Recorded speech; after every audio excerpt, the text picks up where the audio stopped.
এখন পর্যন্ত border cross করেনি। এটা হচ্ছে একজনের ভাষ্য, যে কোনো কিছু কিন্তু নিশ্চিত না। পুলিশও কিন্তু একই কথা বলছে, বিজিবি একই কথা বলছে, আমরা কেউ কিন্তু নিশ্চিত না এখনো। আক্রমণকারীকে নিয়ে যাওয়া হয়েছে বলে পুলিশ ধারণা করছে। সেই মোটরসাইকেলটাকে আমরা পেয়েছি ফিলিপের বাড়িতে। সেই মোটরসাইকেল কিন্তু এখন আমাদের ক্যাম্পেই আছে। মূলত এই মানব পাচারকারীর সাথে কম বেশি যারা জড়িত থাকে তাদেরকে আমরা জানি যে কারা এটা করে। তাদের মাধ্যমেও আমরা যোগাযোগ করার চেষ্টা করেছি। তাদের পক্ষ থেকেও কিন্তু বিভিন্ন তথ্য এসছে এবং তাদের পক্ষ থেকে নিশ্চিত করেছে শনিবার সন্ধ্যা রাত ৮টা পর্যন্ত তারা আমাদের কাছে নিশ্চিত করেছে যে এখন পর্যন্ত বর্ডার ক্রস করেনি। এটা হচ্ছে একজনের ভাষ্য। তারা অবস্থান করছে নালিতাবাড়ি এলাকাতে এবং ফিলিপ সেটা জানে। এই জন্যই আসলে ফিলিপের কথাটা বারবার এখনো উঠে আসতেছে।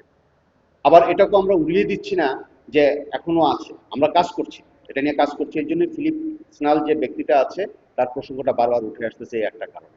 কোথায় ছিল, কিভাবে আসছে, এর আগে যে তথ্যগুলো এসছে ধারাবাজারে এসেছিল, ওইখান থেকে মোটরসাইকেলে করে গিয়েছে, তারপর সীমান্ত পার হয়েছে, যদি হয়ে থাকে কোন দিকে, যে কথাটা বলা হচ্ছে হালুয়াঘাটের ভুটিয়াপাড়া এলাকা দিয়ে, ওইখানে আমাদের অনেকগুলো বিএপি আছে এবং সবাই কিন্তু চেকপোস্ট ওখানে বসিয়েছিল। ভিশন ব্লেন্ডার সাইক্লোন প্রো সঠিক ওয়াটের শক্তিশালী মোটর ও শার্প কাটিং এজ প্লেটের কারণে মাংস কিংবা অন্যান্য মশলা নিমেষেই হয় মিহি বেসন। Vision blender cyclone pro. এবং আমরা যেটা বলেছি যে আমাদের নিয়মিত যে টহলটা থাকে, একটা করে টহল থাকে, এই একটা টহলের অতিরিক্ত আরেকটা টহল আমরা তখন বাড়িয়ে দিই। বিশেষ পরিস্থিতি যখন তৈরি হয় তখন আমরা টহল বাড়িয়ে দিই এবং সম্ভাব্য রুট যেগুলো আছে সেগুলো আমরা আমাদের নজরদারির ভিতরে নিয়ে আসি। আমাদের এদিক থেকে নালিতাবাড়ির এদিক থেকে বিজিবির মাধ্যমে ৩ জনকে আমরা গ্রেফতার করি। আমাদের মূল টার্গেট ছিল হচ্ছে ফিলিপ। আমরা ৩ জনকে জিজ্ঞাসাবাদের জন্য এনেছিলাম, 4জনকে জিজ্ঞাসাবাদের জন্য এসেছিলাম। ফিলিপের শ্বশুর শাশুড়ি, তার স্ত্রী ডেল্টা চিরান এবং হচ্ছে আরেকজন মানব পাচারকারী হিসেবে এবং বালু ব্যবসার সাথে যারা জড়িত অবৈধভাবে শেরপুর এলাকার, সেই ব্যক্তিকে আমরা নিয়ে আসি। তার নাম হচ্ছে ল্যাংমিনজা, এরকম সামথিং নাম। এদেরকে জিজ্ঞাসাবাদ করার পরে পুলিশের কাছে কিন্তু আমরা এই 3জনকে হ্যান্ড ওভার করে দিয়েছি যে এদেরকে নিয়ে আরো অধিকতর জিজ্ঞাসাবাদ করার জন্য। আর আজকে আমরা যাদেরকে আবার একজনকে আটক করেছি এবং যে জিজ্ঞাসাবাদ চলছে এখন আমাদের ক্যাম্পে, তাকে অধিকতর জিজ্ঞাসাবাদ করার পরে আরো কতটুকু তথ্য পাওয়া যায় আমরা জানার চেষ্টা করছি। পরবর্তীতে তার বিরুদ্ধে আইনানুগ ব্যবস্থা আমরা নেব। যে কোনো কিছু কিন্তু নিশ্চিত না। পুলিশও কিন্তু একই কথা বলছে, বিজিবি একই কথা বলছে, আমরা কেউ কিন্তু নিশ্চিত না এখনো।